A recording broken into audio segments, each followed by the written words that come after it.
Welcome back to Not a Straight Line with me, Pete Daly-Dickson. This is the show that explores the non-linear journeys of artists and entrepreneurs to inspire you as you zigzag through your own non-straight line life.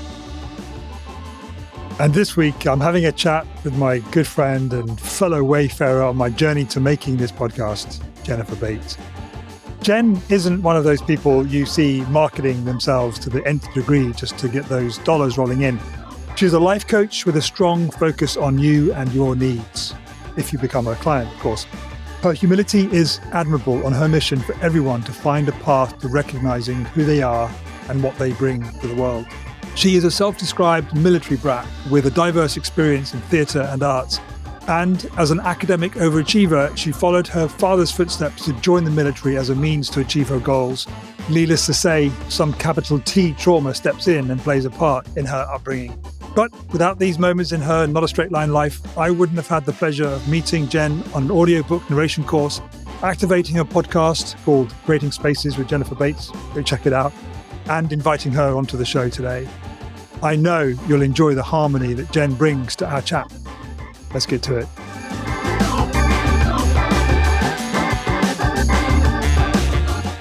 So, the three of us, we'll just close our eyes for a minute. And we're going to do 3 physiological sighs. So a physiological sigh is breathe in twice through the nose and held at the top, and then breathe out through the mouth. We'll do that 3 times. So breathe in.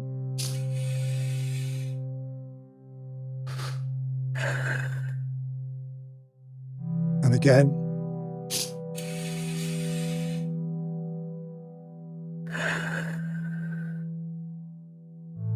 One last time.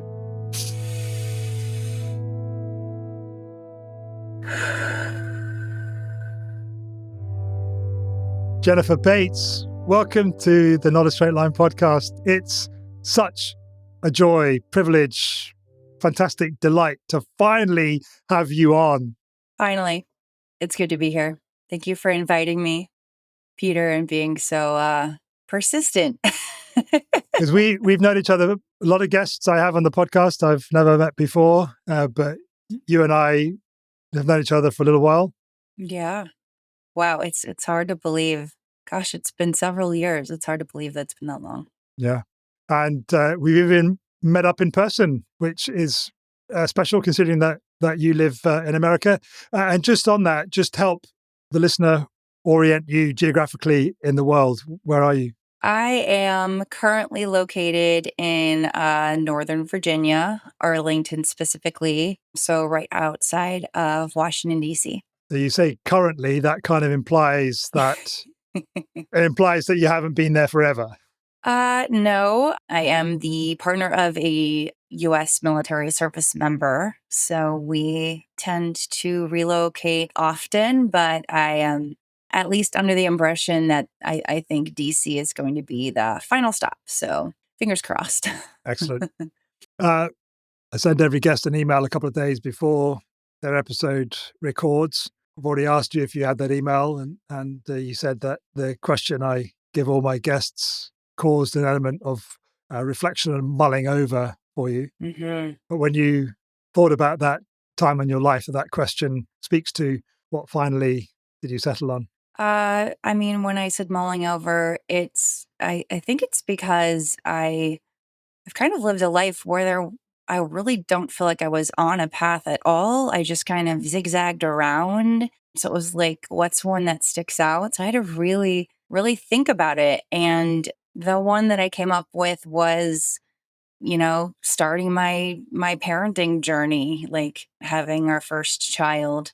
And I think it involved it was a decision that was made intentionally. And I am definitely a student of preparation. So, read all of the books and watched all the documentaries and felt as physically and mentally prepared as possible, but there is no amount of preparation that can prepare you for parenthood and motherhood specifically. And I think it involves a lot of kind of ego death, where if you think you have your bearings or if you think you know who you are as a person, just have a child and they will literally challenge every aspect, from things like little things like how you see the world, how patient you think you are, what you think you know about pretty much anything gets challenged on the daily. But why, Mum? But why? But I why? But why, Mum? Why? Why indeed? Why indeed? Just because, right?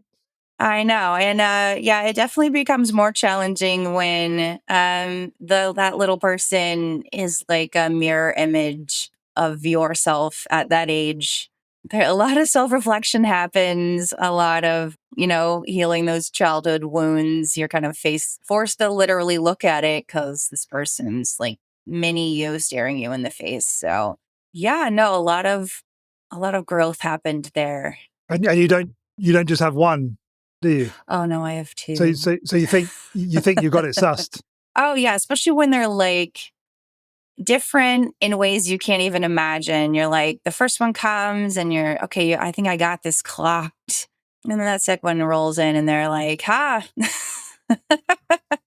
But for me, I think the life lesson that I think I always needed to learn was to kind of let loose of the reins a little bit, because if you think you've got control of the situation, the frustration is going to come in that is an illusion, and they're going to challenge that every minute. Probably not a bad life lesson in general about, this. Often we strive for a sense of control over things that actually we should just let go of, would you say? Yeah, I mean, I definitely think that the resistance is what causes the frustration, right? The inability to kind of accept what is versus what you'd like it to be. It certainly has made me, I think, a more compassionate and empathetic person, and also remarkably more patient, because you learn that life is kind of not on your timeline, and children will definitely demonstrate that they are doing things in their own time, whether you'd like them to or not. So the expectation of things happening, you just kind of allow that to be versus expect it to be a specific way. So You said you and your husband had intentionally had children. That's not always the case. yeah. Did you stop what you were doing professionally to become a full-time mom, or did you carry on working? What was your life like before you had kids? So I had my first child a little bit later, intentionally. I did it. I wasn't under the delusion that I would have more time as a parent. So the plan was to finish graduate school. And ironically enough, towards the tail end of my program, like we literally, I was pregnant before I graduated, like in the early stages of pregnancy. So I had finished all the core curriculum. I was towards the tail end of my internship and kind of newly entering the workforce as a pregnant person, which presented its challenges.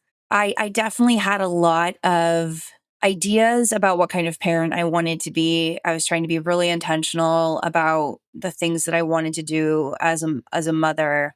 And with my partner, ironically enough, started a profession, or he started a different job within the military, like when my son was 4 months old.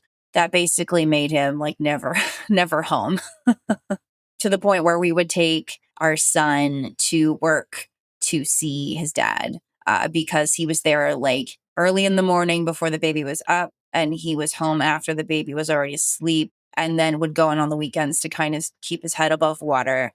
How did you feel about that? It's one of those things where I think logically you're like, okay, I know, like I'm a very independent person, like I do a lot of things on my own, but it was definitely rough. It was a difficult time. And yeah, so I started my early work in the behavioral health field, and then kind of later on in the pregnancy there were complications with which made it so I had to leave work early and kind of be on, leave. But I was like a contract worker. So it was one of those things where it's like fill in kind of as needed work. So it wasn't like I had any had any benefits or paid leave or any of that nice stuff. And yeah, so I was home, which I was happy about because there were like things that were really important to me about how I wanted to parent. And then my husband he was as active as he could be at the time. And then to put the kid in childcare, the kind of childcare that we were eligible for as like a service, family of an active duty service member, we weren't eligible for because I wasn't a full-time working parent. So because I was a contract worker, we couldn't get that childcare, which at least was reasonably affordable. Because at the time my husband was like kind of in the early stages. He was a young officer making okay money, but this is also like post both of us doing graduate work and undergraduate work. So all those student loans, like we were not making a ton of money at the time. So paying for childcare that was not affiliated with the military community was going to be kind of out of our reach in terms of what we could afford. And then it's like, well, who sees the kid if he's a if you're not around and then I'm not around. So it was a decision that was kind of logically based, like I understood it, but like all those decisions, there's no like fortune telling machine where you can predict kind of the difficulty of it prior to doing it. So yeah, no, it was physically just from the exhaustion, and then just the kind of isolation aspect of it was difficult. And I don't think that that's kind of spoken about a lot, about how isolating new motherhood or parenthood can be because of kind of the time consuming aspect of it. You mentioned there that about your graduate work in behavioral healthcare, was it? Hmm. So we know what your last bit of formal education was. I want to go back to young Jen, perhaps not at kindergarten, in American schooling. What's after kindergarten? Elementary. So Elementary, it's like essentially kindergarten through sixth. junior school. Yeah. What was Jen into? When I was a kid, gosh, I was definitely a singer, dancer, performer, community theater kid, with the the boombox out on the lawn, like listening to soundtracks from like I think I had the Dirty Dancing soundtrack, which now in retrospect, I'm like, my parents let me watch that when I was like 5. Yeah, no, I was that kid. Like I, learned to play an instrument like when I was in 5th grade and kind of carried that you know, through middle school and high school, show choir. What did you play? I played like trumpet, basically anything brass I could play. But yeah, I did like concert band and jazz band and marching band. So crazy uniform. But, yeah, I loved all that stuff. Like, that's definitely the kind of kid that I was. Super creative, lots of energy. Yeah, that was me. Academically, did you shine or Oh, yeah. Oh, yeah. Definitely, I was an overachiever, teacher's pet. were you the oldest child out of interest? I am I guess me and my brother are not, we're less than a year apart. So he's older than me, but not by much. Oh, okay. But yeah, that was definitely like really outgoing, lots of friends, wanted to play all the sports, roller skating. Like I was all over the place constantly. So it seems like that you have fond memories of your childhood from certainly from a school perspective. And I guess the reason I bring it up is that you mentioned childhood trauma earlier on. I don't know whether that's trauma with a capital T or trauma with a lowercase t. And I guess at some level it doesn't matter because trauma is trauma. Can you talk to anything in there? Yeah, I mean, so I was a really active kid. Definitely read a lot, but like in terms of stability, like that was non-existent.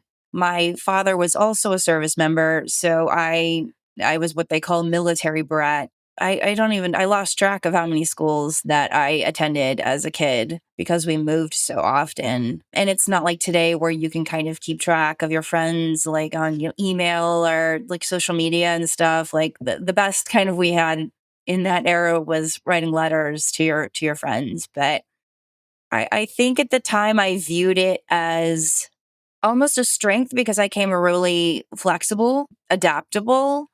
But I think in retrospect, I see it in a way like I learned to not really develop deep relationships with people because I knew they were temporary. There wasn't like a place that felt like home because we just up and relocated constantly.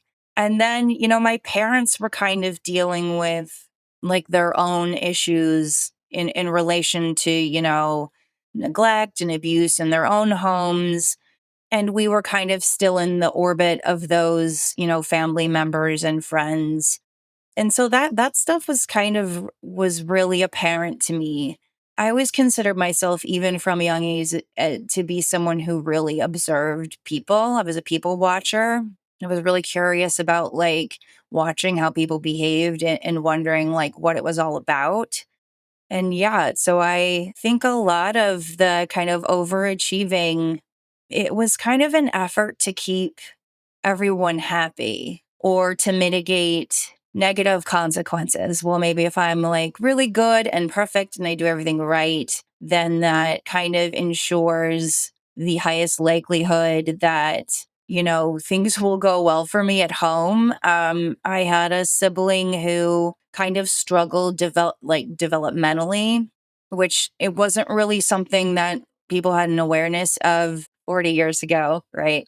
And I was acutely aware of kind of whether it was conscious or unconscious, the way my older brother was treated by my parents, that the feedback he would get would be not positive. And a lot of that I understand now is kind of my parents, those kind of that trauma they were kind of carrying around being triggered by my brother. And again, just a desire on the part of my parents to control circumstances that we can never be in control of when it comes to like our children. Again, the lesson that I learned. But yeah, a lot of that kind of striving to be perfect and striving to achieve was just trying to mitigate negative feedback. And I think also an effort of, well, if I'm perfect, then I'm lovable. If I'm perfect, they'll see me. If I'm perfect, they'll validate me, or I'll be worthy of their time and attention and affection.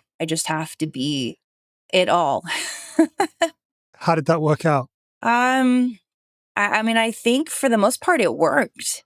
It definitely worked. I definitely received negative feedback from my brother in terms of he viewed my parents, their treatment of me as being kind of favoritism. Like they liked me better, they loved me better, they wanted me more. And I couldn't really see it then. Whether they realized it or not, they were treating me differently than him. And there kind of wasn't empathy or openness to challenges that he had that I didn't have. Or if I did have those same challenges, I was great at masking. So good.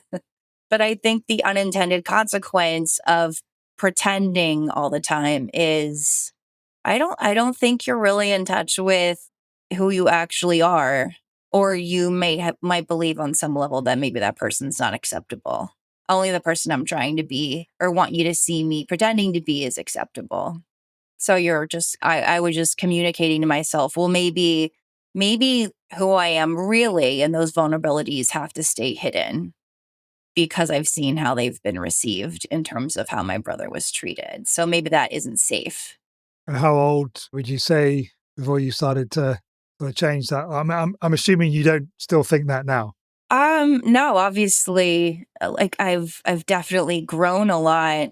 I mean, it was kind of an ongoing process. Like I went into kind of the behavioral health field. Like I chose psychology as a major in college because in high school I was hyper aware of kind of the interrelational systemic aspect of trauma in terms of like my parents, their experience, how they related to family that we then, when my dad retired, I was 13, we moved back to where they were from to be close to family, except for I think that was not necessarily a good idea. And I could kind of see that pain play out. Like I was already aware of it. The irony of me, you know, getting into college and getting a scholarship was another piece of that puzzle. Like I will be the first one to go to college and I will be, figure out some way to afford it. I'd write all these scholarship essays about my family.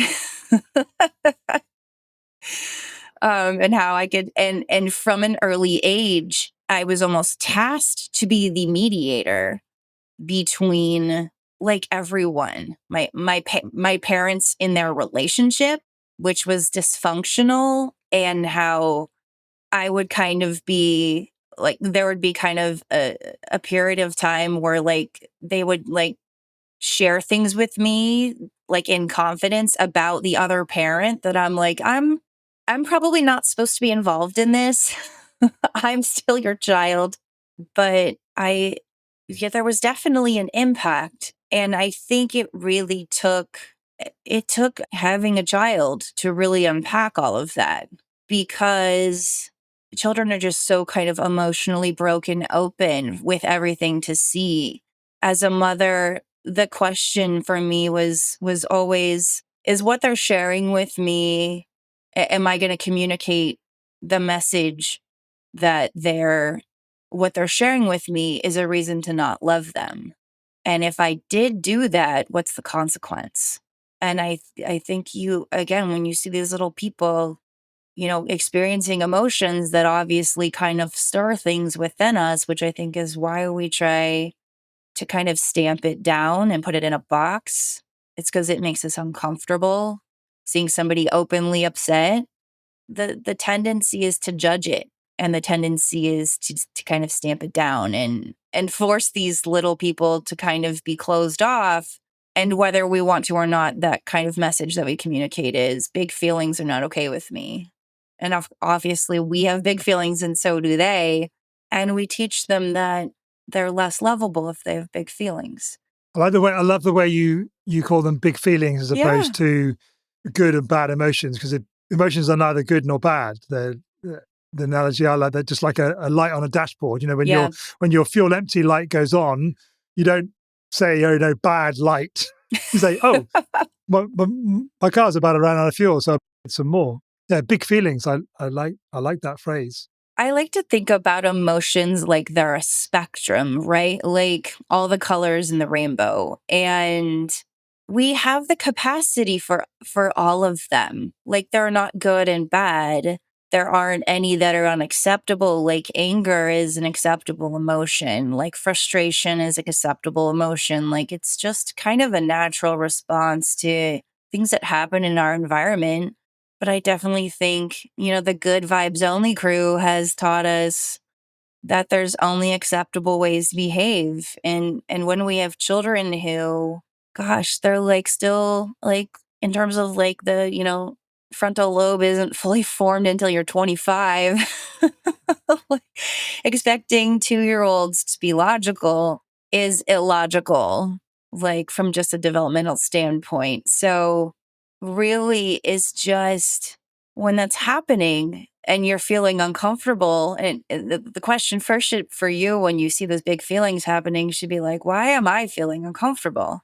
Like, they're just, they lost a toy, they're upset. It seems pretty reasonable to me. And really, all it takes is just, I think, empathy. I don't know why there's not more empathy for children and how things are from a young person's perspective. If they lost something that was important to them and they were upset, I feel like that's emotionally appropriate.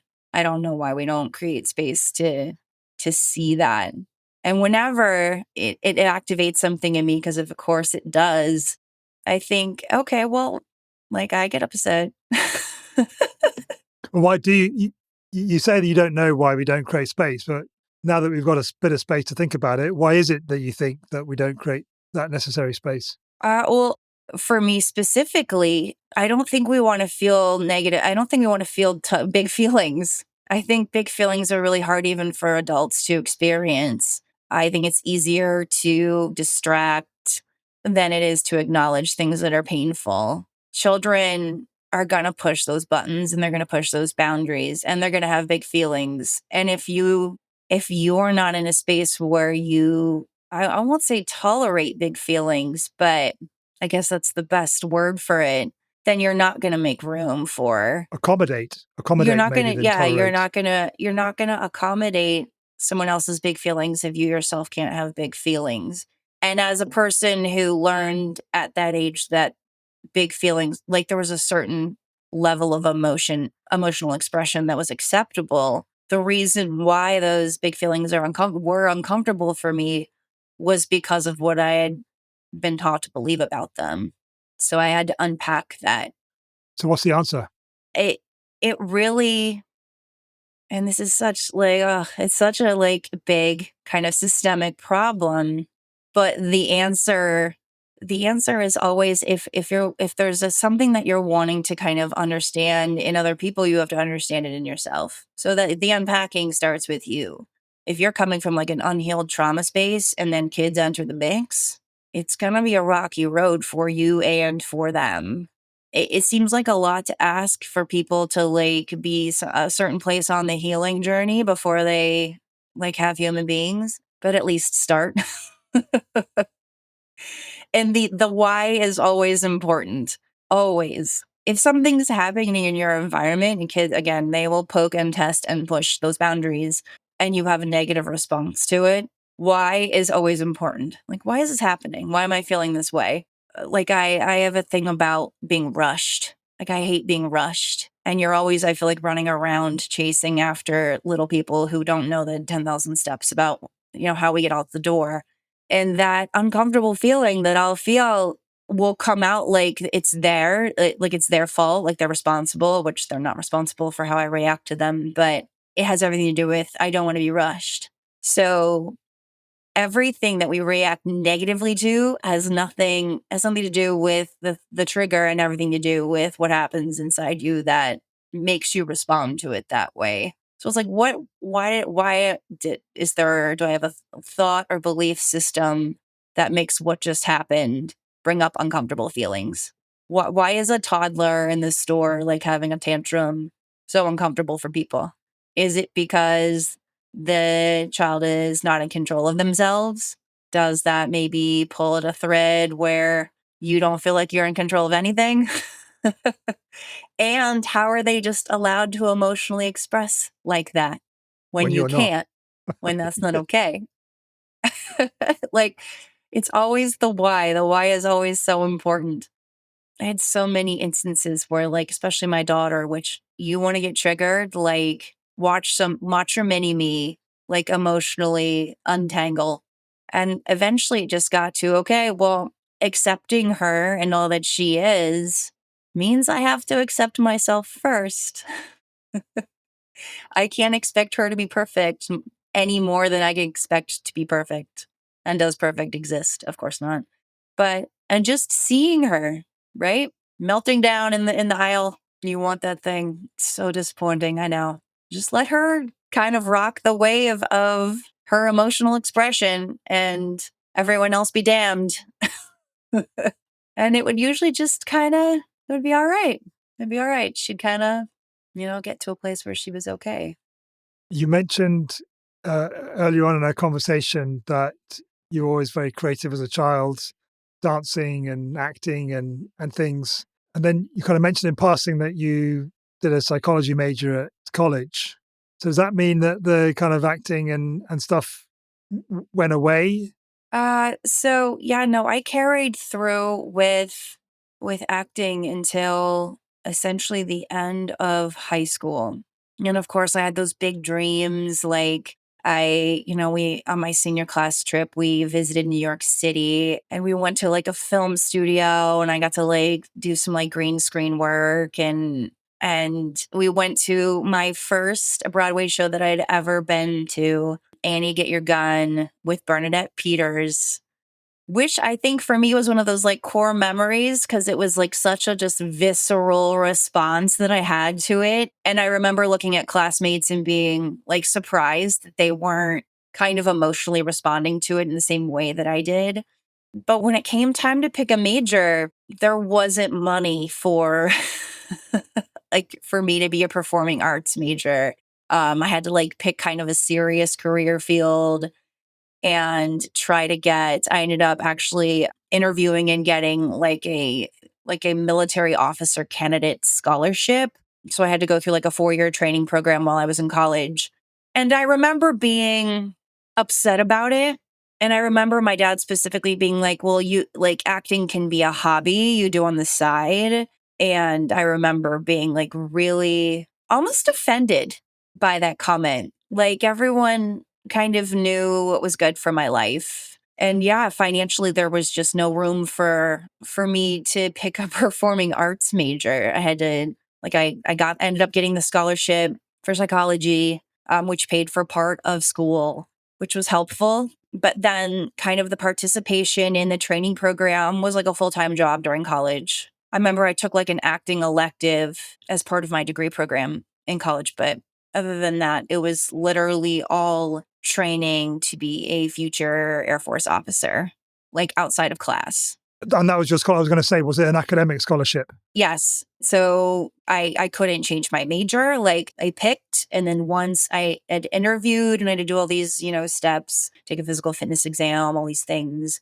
Once I was awarded the scholarship, you couldn't veer from that path. Like that was set. The money was contingent on graduating with that degree. And did you take that option so that you could afford school, or okay, it wasn't because you wanted to be in the military? No. No, I mean, I was always kind of like a rough and tumble, like super physically active. I feel like in that era, I was called kind of a tomboy, like really always dirty, covered in bruises. And there was part of me that was like, and at the time, my older brother had already joined the Air Force. He had finished high school and then went into the enlisted corps. So he was already in the Air Force prior to me getting in after I graduated.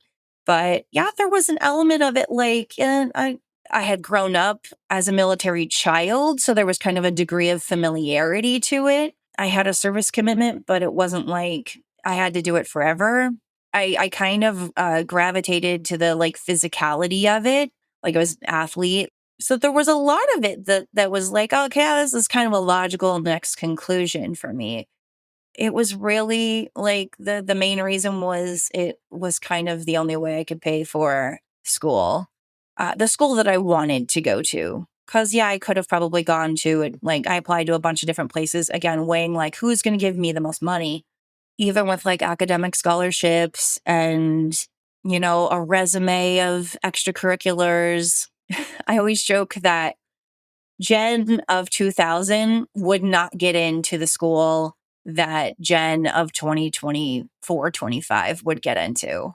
I took it, I took the weighted classes. I had over a 4 point GPA. I did great on all the standardized tests. I graduated second in my class. Like I did it all. Every club, all the sports. I knew I had to, right?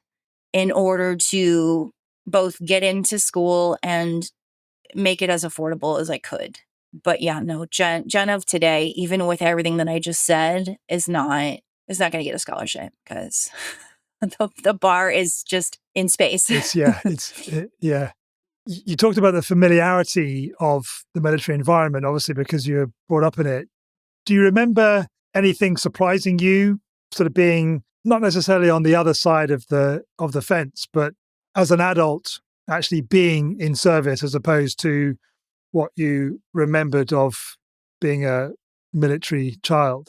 So you mean like what I thought it would be given my prior experience versus when I actually was in it?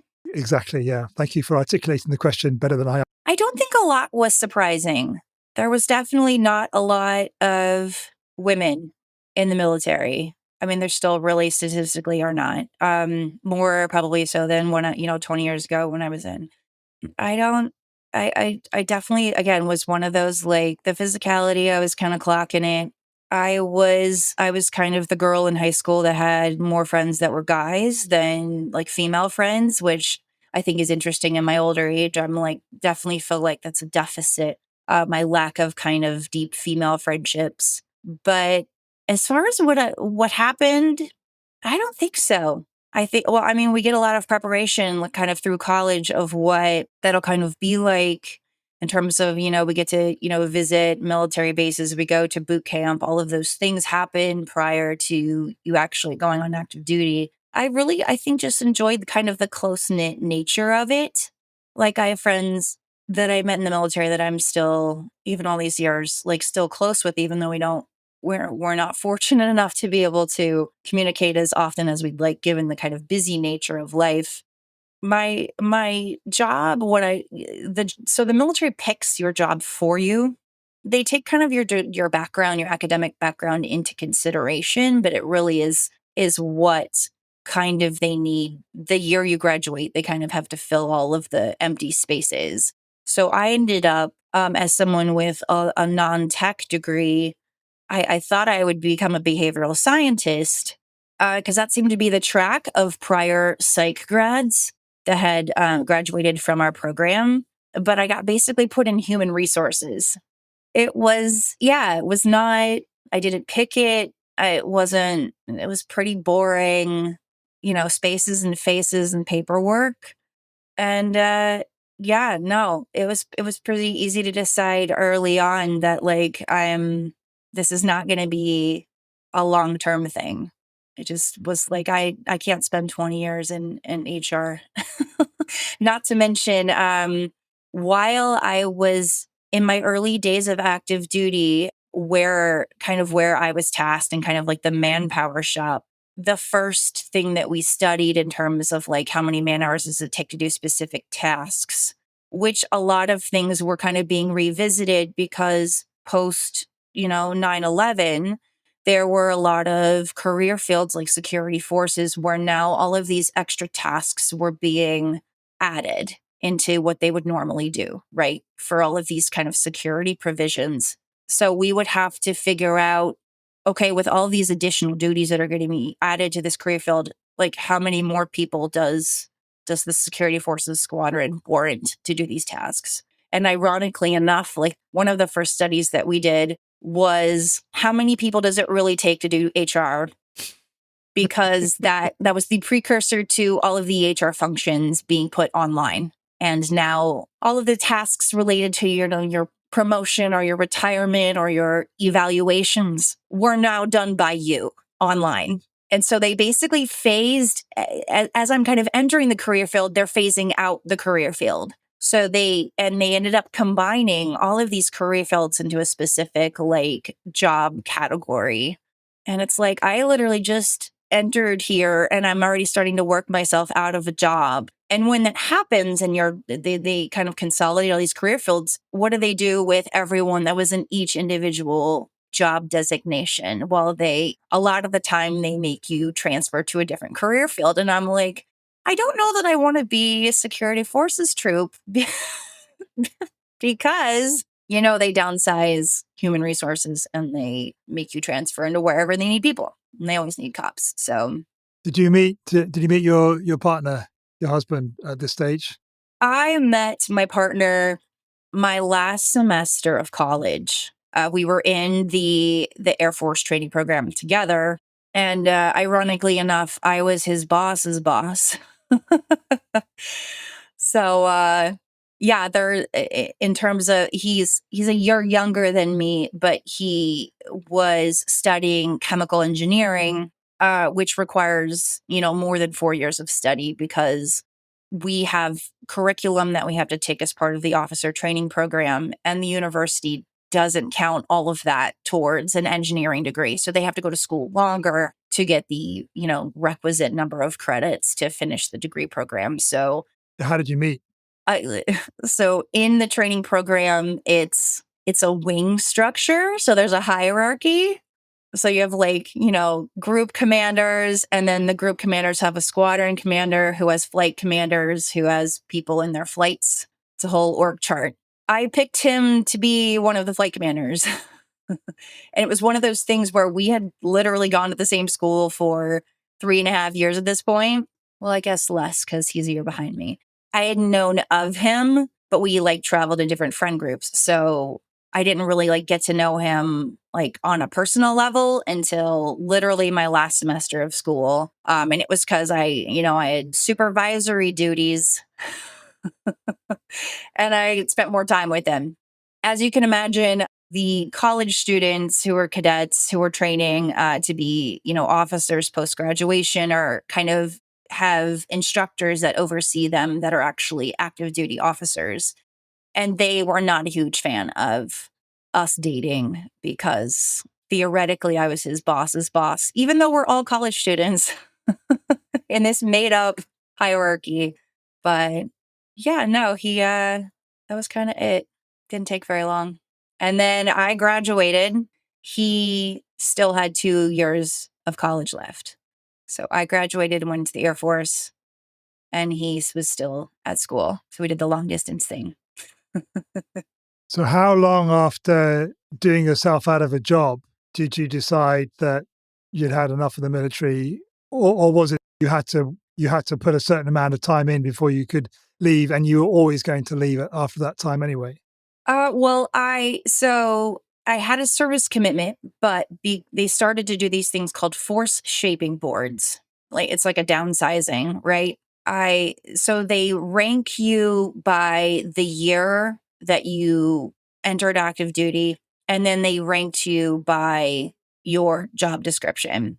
So me specifically, I was the only person in that career field that arrived in that year. So I was literally one of one if you wanted to like rack and stack me. But then I had to be racked against pilots and civil engineers and logisticians. So if I am the wing commander, who is also a pilot, I don't know how high I'm ranking a one of one HR troop. I don't care how amazing you are, good at your job. I'm going to be down there. So I was like, this is probably coming for me regardless. But they were looking at the year groups before mine. So people that had come to the installation the year before me. And I just kind of, through the virtue of a loophole, was like, I could volunteer, and they approved it. So I wasn't, yeah, I theoretically probably would have been there at my first assignment, which was not my favorite place in the world.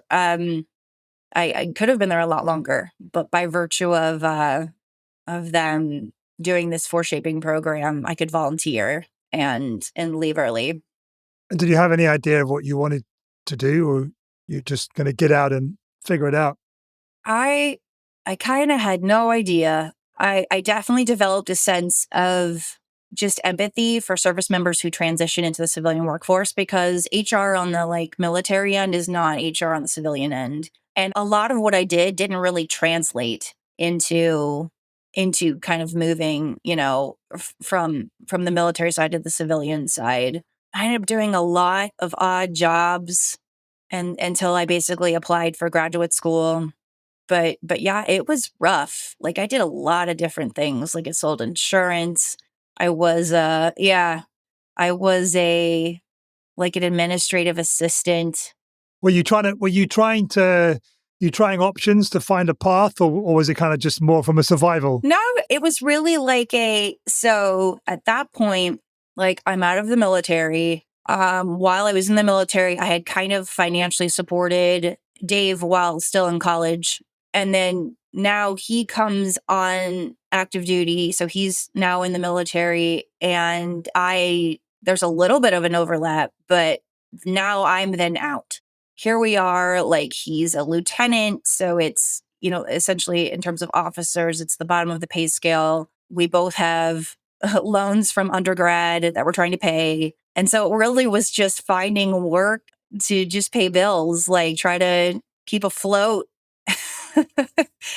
because I had a scholarship, but my husband, it was one of those situations where, as far as like student aid goes, my husband's mom was a nurse and she made like a decent living in New York, but New York's also expensive. So it's not, she made a lot of money to where he couldn't qualify for like various types of aid, but she couldn't also pay for school. So he ended up taking out private loans. In those early days, we were literally just paying the interest on those private loans. I'd burn through like our savings account just to keep current on his loan payments. So the odd jobs were just I need to find a way to make money until I can get into graduate school. And really when that happened, when I got accepted for my master's program, it really involved, we're going to borrow enough money to where I can both pay my tuition and books, and also some additional money to kind of help us live on. And I was doing graduate school at night.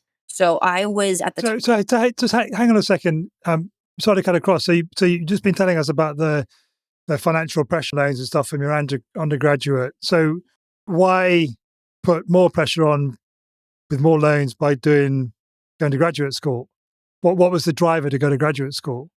So the driver to graduate school is in my last semester. It's either my last semester or my last year in my undergrad in psychology. A professor literally drew on the board, okay, here's how you can be employed in this career field.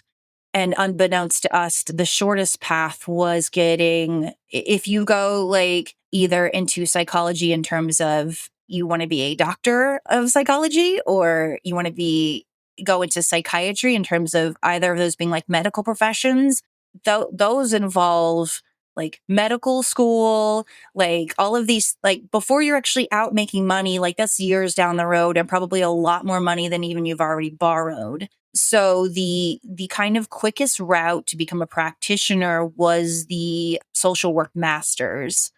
So if I was going to do anything with my undergrad degree, then graduate school had to be a thing. Otherwise, your previous investment would also almost be null and void. You wouldn't be able to use it. Yeah, and I didn't want to like just do odd jobs. I wanted to start a career. And I found a program that allowed me to basically work full time and do school at night. So essentially a grad, or at least my program was supposed to be like a 2-year full-time degree, but I was doing it part-time. So not only was the tuition less because I was doing it slower, I was also able to work during the day, which at the time, like I was an administrative assistant, but I was working in a government office. So, I mean, it was decent pay. And then, I mean, there were like various kind of military spouse where you could apply for like, grants and things in small amounts. So I took advantage of every avenue that I could to get help with the like tuition and stuff. Yeah, no, I think it was always part of the plan, but it was just definitely the shortest route. And the plan was essentially to do my education and to do my clinical internships kind of through the VA healthcare system, and then transition into the VA healthcare system from like after graduating. It seemed like it was both the easiest route, and also the VA had a great track record of hiring their interns. So I was like, okay, this is this is probably the best shot I got. Yeah, we're almost, the conversation's almost gone full circle because we're back to the end of your graduate program where you got pregnant and then you worked for a little bit, but then had to come out. So did you ever get back onto that career that you went to graduate school for? I didn't.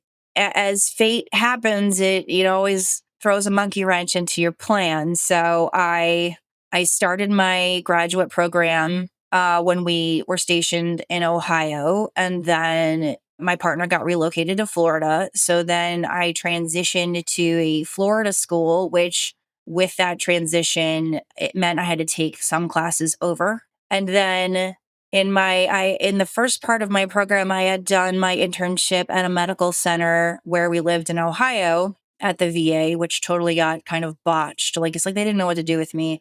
Not the VA's fault. It was everything on the school's fault for like not like organizing it and making that transition smooth for me. When we moved to Florida and I did my final internship, I did it at a clinic, another VA clinic. And again, I loved the work. And the fact that I was a service member made the rapport building with clients like seamless. It is a population that doesn't tend to have a lot of trust in people for obvious reasons, mainly, obviously, the mistreatment from the government that they swore to serve. But as a practitioner, even as a student, like rapport building with like even Vietnam veterans was easy because we could bond over like a conversation over shining boots or going to boot camp. And there was a little bit of irritation with some of the providers because some of them who weren't service members, there was still kind of a little bit of distrust on their part. And because they would trust me immediately, like I was on their side. And that wasn't true of even some of the psychologists. They didn't think it was a little, they didn't think it was fair. Affinity is a powerful bond.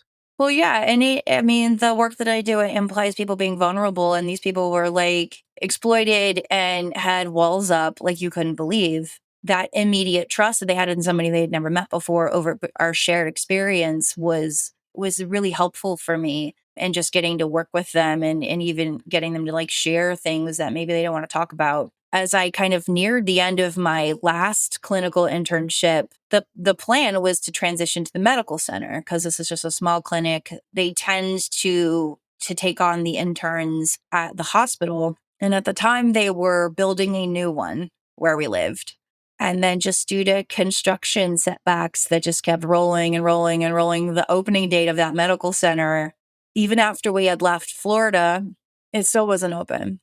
So that plan for me to kind of transition to this medical center, I literally already knew people that worked there.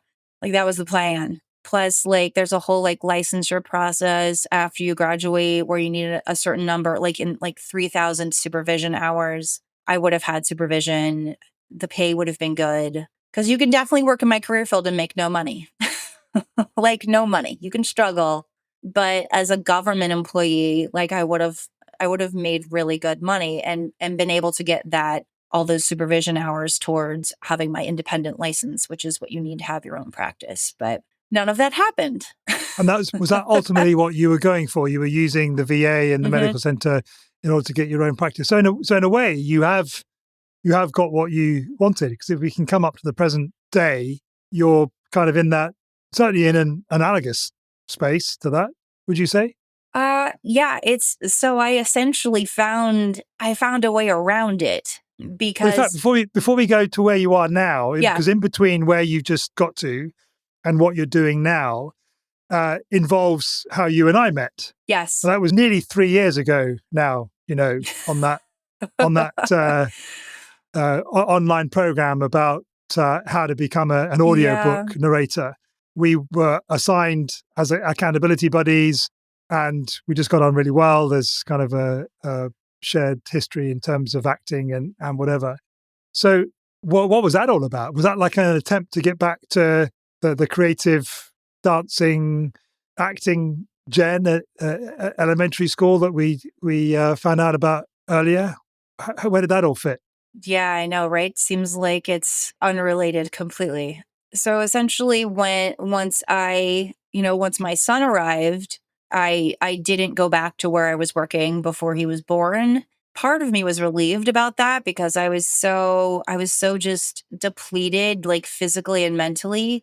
And at the time I was working in kind of a crisis intervention job where these were like teenagers. These are 72-hour-old teenagers. So kids that are literally either oscillating on the like, I'm going to harm myself space or I'm going to harm others space. I just felt like it was irresponsible. I couldn't, I would have never forgiven myself, I think, if I had made a mistake or missed something in kind of the fog of new motherhood that like jeopardized the safety of someone. Like new motherhood's already like awful. Yeah, I just was home with my son. We knew we wanted to have more than one kid. So as we leave Florida and arrive in Virginia for the first time, then my daughter enters the picture like a few years later. And there was really a craving at when my daughter was probably about 2 or 3 to like just to do something. Like I was definitely isolated. It's funny now because I was right around that like 37, 38 space, which if the listener follows astrology is like right around that like Saturn return where you're like, what is this all about? And so yeah, I was like, you know what, I'm gonna give this acting thing a try. I had enrolled in classes in the evening in DC. And it was one of those things where like when I first stepped into my first acting class and we just started talking about it, I was like, oh my goodness, this is where I'm supposed to be. These are my people.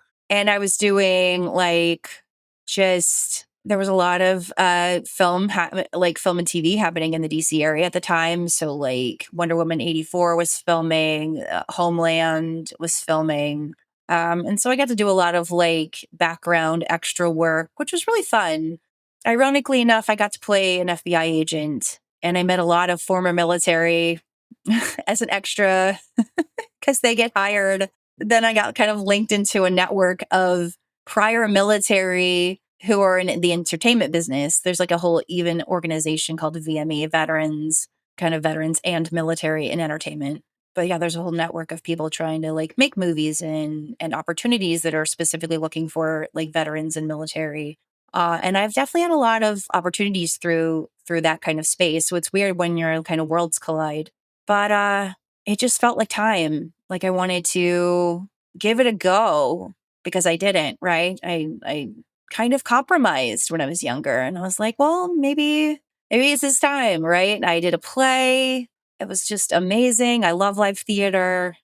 It really felt like an opportunity to just do stuff and learn and grow. And I was going on auditions and it was terrifying but it felt alive after being asleep for years in the mom fog. And and then we got relocated to LA and I thought, here we go, right? You're gonna make Yeah. it, gonna go where the opportunities are. Hollywood, here we come, baby. Yeah. But Except I'm guessing it didn't work out like that. it was the summer of 2020. Oh my So God. we got there. Honestly, though, COVID was terrible, but I did a lot of online classes in COVID. I did classes with the Groundlings. I did classes with Second City. Things that as a mother with young kids and a very like gainfully employed spouse, the amount of like time in the car driving to try to get to these classes in Hollywood, like it wouldn't have been feasible. So COVID actually created a space where I could actually do these classes on Zoom and take advantage of those teachers and opportunities that I would have never had before had it not been the pandemic. But as you can imagine, the industry basically came crashing to a halt. There were no auditions, there was no filming, and it was kind of like that for many years. And then my children were home from school because there was no school and everyone was teleworking. Like it was just one of those things where it kind of got put on the back burner because we're in these unprecedented times and I have children and they're going through the unprecedented times too. And my daughter had never actually been to school like with actual people in person until her first day of school was in February and they had started in August. Otherwise, she had been online. She had seen only people online on a computer. It was wild. And so for me, audiobooks seemed like the logical marriage of I want to create art and be involved in entertainment, but for someone who needs a kind of reliable, predictable schedule. Because I think the thing that I learned is that even while we were still in Virginia before moving to California, is that sometimes you didn't get a call about an opportunity until 10 or 11 o'clock the night before. And the expectation was that you're showing up at a 5 a.m. call time, and maybe it's a 3-hour drive. Like I did when we filmed Homeland, it was down in Williamsburg. And then if it runs long, because you never know, there were times where I had to get a hotel and stay overnight, and like none of that's planned. And I can't live a really just seat of your pants lifestyle with young children. Not when at the time my spouse was traveling regularly internationally. So if I get a call and they're like, we need you for this opportunity and Dave's in another country, I had to pass on it. And I think you do that enough times that you're like, this isn't, it felt like punishment. Like, why am I kind of putting myself out there when if something amazing does happen? And it did. Like I would get calls for things, but obligation. I guess if you say no enough times to the same people, they stop asking as well. Well, yeah. And it's like, if I don't know if I could be there, and it would be, I think, different if I had like a support system, family and friends and people around where if I had something last minute being like, hey, can you watch the kids? Because even hiring a babysitter is like, well, how long do you need a babysitter for? I don't know. I don't know how long we're going to be there. We could run late. We could run through the night to the next day. I'm 3 hours away. Like, you can't even give somebody else an idea of how long they would be taking care of your kids for you. So you were exploring the audio. You're exploring the audiobook a lot, sort of hinging on that. There's a lot of hope there, or was it more just kind of exploratory? It was kind of like I didn't want to give up fully.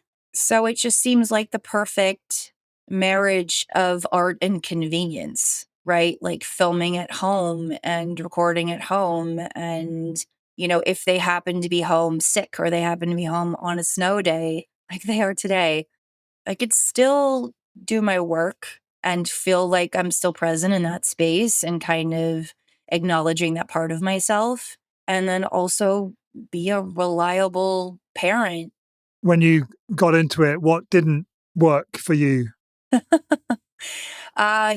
wasn't a didn't work thing.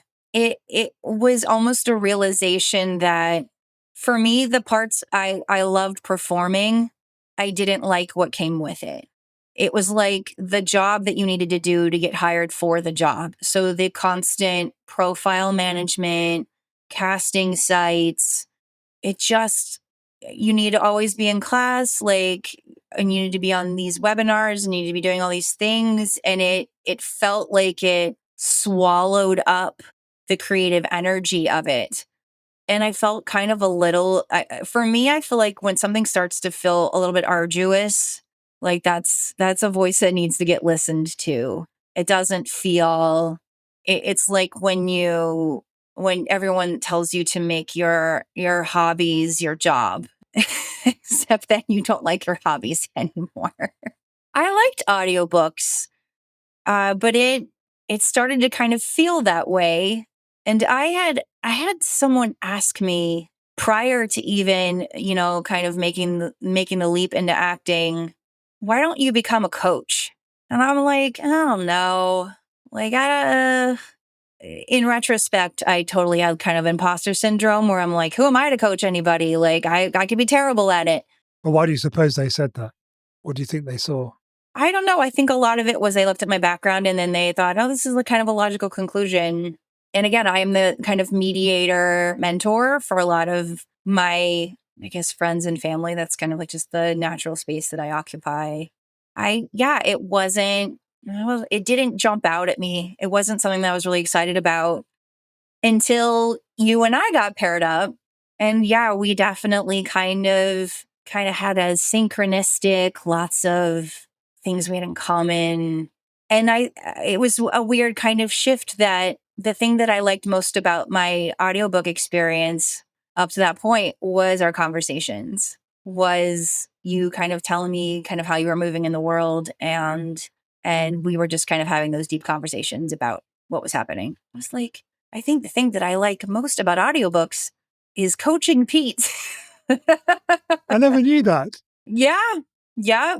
Exactly. That's how I always joke about how we both were in audiobooks, and now look, we've both kind of ventured off into this space. So we're both responsible. We're both responsible for where we are. Yeah. Because your initial coaching, even though I guess I didn't necessarily think of it as that, probably with hindsight, there was a lot of listening on your part and asking questions, which Yeah. And in kind of parallel to me, again, everything's always tangential. In parallel to me doing audiobooks, I had been following this woman who is kind of a career coach for creatives, kind of actor management stuff. She had been on a podcast because she had kind of started a journey of her own where instead of just kind of doing career coaching, and she was also did casting, like no kidding, like big level casting for TV and television and film. She had kind of embarked on this journey to explore astrology. And so she had been on a podcast. I just love everything this woman touches. So I listened to the podcast and the host of the podcast was a Martha Beck coach. It's funny, I loved just the sound of this person's voice. Like I was like, it's magic. And so I listened to it, binged, you binge all the episodes. And she actually had an episode where she was talking with another one of Martha Beck's coaches. And they start talking about like the program and their experiences and whether or not they thought they needed it. Who's Martha Beck? So Martha Beck is she is all things. Like she's like a Harvard trained like author, writer. She kind of navigates, she's like a big name in kind of like the personal development, live your authentic life space. She's essentially Oprah Winfrey's life coach. Wow. So I think a lot of people know her for that. But that's a pretty good credential. I mean, I think Oprah's doing okay for herself. So plus, if you know anything about Oprah's story, like she came from tragedy. So it's like, wow, that is a journey. So yeah, I learned about the program on a podcast, ironically enough, looked into it, had a mini stroke when I saw how much it cost. And so instead started listening to her audiobooks, right? We had to listen to audiobooks for the audiobook program. So I would listen to the Martha Beck audiobooks and just loved, like resonated with a lot of it and listened to some of them like repeat like more than one time. And it really was talking to you, meeting you in the program and kind of having those deep life conversations that I was like, I think this is what I'm supposed to do. It was a weird, I'm going to take a leap because like it's a big ask in terms of monetary resources to take the program, but I think it's supposed to change our lives as we navigate it. We're supposed to learn how to like help people change their own lives, but through the process of going through it ourselves first, we, transform. And it was the most interesting. I loved every part of it. It seemed really intuitive and it all made sense to me. And that was kind of it. Did you see it in some way bringing together all the different parts of your life that we've explored relatively briefly in this conversation? Did you see it bringing everything together, or do you see it as more of a tangent? No, I definitely see it as a bringing together. I think the thing I loved most about the program is when we started, we kind of were in these big student groups. Like we were like the fall 2023 cohort. There were people in the program starting the program in their 80s. And we were all different ages and different spaces and different phases of life from different career fields and backgrounds. And we all found ourselves there. I think for me, the decision was kind of a bringing it all together place because I think it's a timing thing. I think I had to be ready. Definitely was not ready to be a coach before. And everything that you draw from as a coach, your kind of strengths are all your life experience. I don't know, you could be a life coach in your 20s, right? Because, you're working with people in both difficult spaces and times in their lives, and you're also working with people who are dreaming of something better. And sometimes it's at the same time. And you need to approach that, I think, from a place of having really been through that.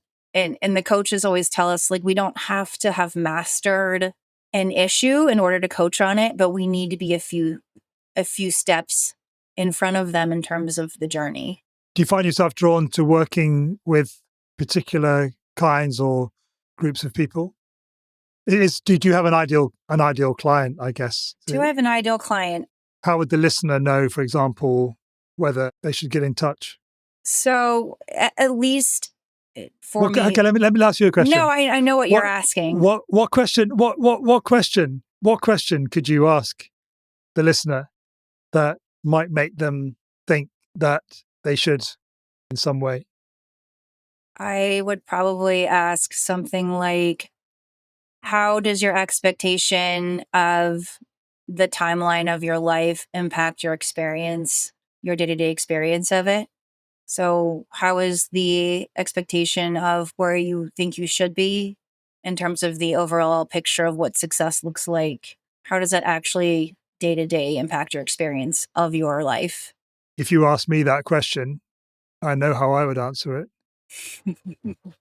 I would say that if you had asked the 22-year-old Pete that was sitting on the bus on the way home from work, wondering what his life would be like if he went to drama school, if you'd asked him where he thought he might be when he was 56, I don't think he would. I think he would think further forward. It just has such like because at one level I am deeply happy with my life. I have an incredible, amazing, beautiful, loyal, organized, gorgeous wife. I have four amazing kids and stepkids. We have holidayed in some incredible places. Money's been tight. We've been flush. It's kind of up and down. But there is a part of me, I think, that thinks that I would perhaps be more financially stable, have more of a career in inverted commas. I don't know. For so much of my life, I've thought of myself as a failure because stuff hasn't worked out the way that I thought that it would work out. Yeah, and I think when someone asks me kind of who my client base is, I think about being the person that I wish I had when I was in my early 20s, because I felt like my experience of my early 20s was feeling really kind of untethered and ungrounded and really kind of directionless and unfocused, while at the same time kind of being told you're young, so these are the valuable years, these are the important years, these are like you should have it figured out, you should be happy, especially in terms of being a young woman. Like that's kind of your peak value is that kind of decade of your 20s where you've got, youth and energy, and this is the most valuable you will be. And that is literally What do you if mean by I that? You're the most valuable that you can be at that age. I think because youth is definitely emphasized in terms of value, right? And conversely, I think as you get older, I think in our experience, I find that I kind of increase in value and wisdom, and because I've just been around and I've learned a great deal. But when you're in your 20s, you're basically like communicated that you're bulletproof, like this is as young as you'll ever be. This is as beautiful as you'll ever be. Like, better do all the things. And And you're saying that's bollocks. I think it's complete bullshit. And Okay. I think Right. that the narrative of that and the experience of that are completely in different worlds. I felt like I didn't know anything. I felt it was confusing, but at the same time, I'm being told I should know it all. But I was very unhappy in my early 20s. Do you think that's common? I think it probably most definitely is. But we're told it's like you're unsure, but you're told you're not supposed to be. Hmm. Does this perhaps play into the whole non-straight line, straight line that we have? There's a narrative that your life is a straight line and you get on it and Yes. everything's going to be okay. Hmm. I love the idea of coaching young clients because I feel like they especially right now, are feeling like everything's up in the air, and it is.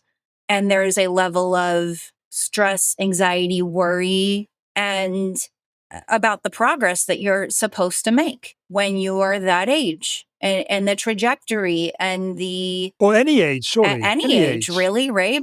Yeah. And so I think the person that I wished I would have had in my life at that time is not someone who would have told me what to do, but would have told me these feelings that you're having, it's completely, absolutely valid. And you don't have to have it all figured out. And it can be messy, and you're going to make wrong decisions. And those wrong decisions will probably educate you into making the right decisions because you'll have that discernment. And it's scary and it's messy, and you don't have to have it all figured out, but I'm here to hold your hand through it. Do you think it's ever too late to figure it out? I don't think we ever figure it out. I think we're a constant, learning is growing, right? Like if you're not learning, you're not growing. And I don't think that ever stops at all. Like I like the idea of the 95-year-old man that's learning how to bake cakes, like taking a new language, or in your 80s, starting a Martha Beck life coach program. And what we all learned when we kind of introduced ourselves and discovered how diverse of a group we were is that we all in our lives and ourselves and our experiences had something to offer of value. Because you are the value. You are the value. You, listener, you are the value. You are the value, right? We had coaches that were talking about things like end of life care. How do I bring life coaching into end of life care? Well, it's because that is such a vulnerable and important time in a person's life. And not only does the person going through it, but the family members and friends do as well, kind of in coping with that transition. But that's not a perspective that I would have. That was this older person. They had that and it's sorry to cut across, but it's just so resonating with me. It absolutely affirms where I've started to go with this podcast, is that you and this older coach that you're talking about, you know exactly the same stuff. Mm-hmm. In terms of the Martha Beck training, in terms of being a coach, you know the same stuff. Yes. But you both individually are the value, because the transformation that your clients are looking for is filtered. So what you know is filtered through you. Yes. And that's just been such a almost liberating experience for me over the last few weeks, is recognizing that I am the value. Mm-hmm. And it's part of my new kind of positioning. Sounds too kind of markety schmarkety, but it's like it's helping people like you communicate your value in conversation. And I ideally hope, yeah. It's true, right? And a lot of it is, so that person is in community with people in similar life circumstances.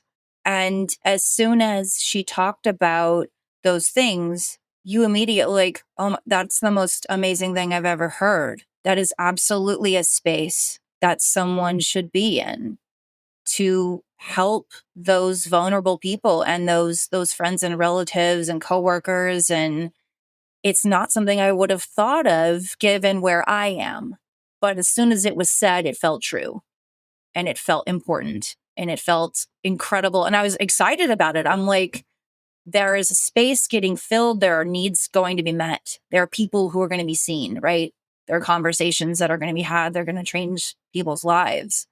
And it was like that with each one of us. Like, we had people from corporate America who were using their coaching skills regularly. And she said that all she had to do was take that kind of corporate world vernacular, and instead of using things like intuition, use the term like gut instinct. Put a different wrap around it. Yeah. So just a little bit of a language reframe, but exact same tools were being sought after and used for things like corporate consulting. So there were teachers, there were educators, it was like a magical thing. And we all brought our unique selves to the experience. And that's where we were encouraged to, as coaches, take the core curriculum, but incorporate it in ways that embody kind of where you are and who your community is. Yeah. So, where you've been and what you've absorbed. mm-hmm. I'm deeply conscious of the time, Jen. I know that we had I had a ramble chat before we hit record. I just wanted the listener who is listening at this late stage of the conversation will have a pretty good idea about whether they want to connect with you and have a conversation. They've certainly heard what you're like in conversation, so they can have confidence of what it's going to be like. But how can the listener contact you? I mean, the easiest way is email creatingspacecoaching@gmail.com. I am on LinkedIn, as is Peter. So if you look for Jennifer Bates or Creating Space Coaching on LinkedIn, you'll find me there. So as I can kind of continue crafting coaching offers and things, you'll be able to get it there. I'm also on Blue Sky. So if you're on Blue Sky, I am at Life Coach Jen. .bsky.social. I'm there. That's a kind of really fun space. So yeah, if you want to find me, that's where I am. And if you go to kind of any of those places, you'll see the link tree to my podcast episodes. So if anybody wants to listen to those, Creating Space Coaching with Jen, there you can find them there. Wonderful. And how can the listener and I help you the most right now? Honestly, it would help me greatly to ask people to kind of embody radical self-compassion right now. These are kind of difficult and challenging times, and a lot is uncertain. And I just exercise a degree of radical self-compassion, both with yourself and with other people right now. And as someone who kind of moves through the world and loves details, but also can't not see the details. It's there's a lot going on right now with people. And so what I'm really wanting and asking and what encouraging people right now to do is find community. Just find community wherever you can build it, to build support for yourself. And it also, it's not a burden to form a support group, because listening to each other, again, creating that space is so helpful. And we are not a burden when we share our truth with other people. So just find community in. Well, the good news for you is that now that you've been a guest on Not a Straight Line, you're going to get an invite into a private Telegram group of previous guests. So you'll be in community with other people that have been on the podcast. Fabulous. Jen, thank you so much for your time and your openness and willingness to share your non-straight line journey with us. I do ask every guest one last question at the end of the show, and going to ask it slightly differently now in light of where the podcast is positioned, is to jump the queue, so to speak, to book a conversation on the podcast within 3 months. There is a small charge for that now. I've started to recognize my value in light of the conversation that we've just had. Who would you like to give that gift to? So someone who would both appreciate value and benefit from this conversation. So probably a coach, trainer, healer, educator, somebody like that. Somebody who would relish the opportunity to communicate their value through being in conversation with me, and I will gift it to them on your behalf. I have a friend and fellow coach. Her name is Rachel. She is actually in the final stages of releasing her book. So also from the UK, transplant into the States. She lives in New England, but first time author. She's magical. So she would just have so many gifts to share, and she's delightful, and yay, what an exciting time to be releasing a book. So amazing. So I'll email you with an email that you can forward on to Rachel, and then she can claim her gift and book a slot, and be great to talk to her. So thanks for that. It just remains to be said on behalf of the listener and myself, again, Jen, thanks so much for being you. Oh, thank you, Peter. It's always a pleasure. I appreciate it. Thank you for inviting me to be on your podcast.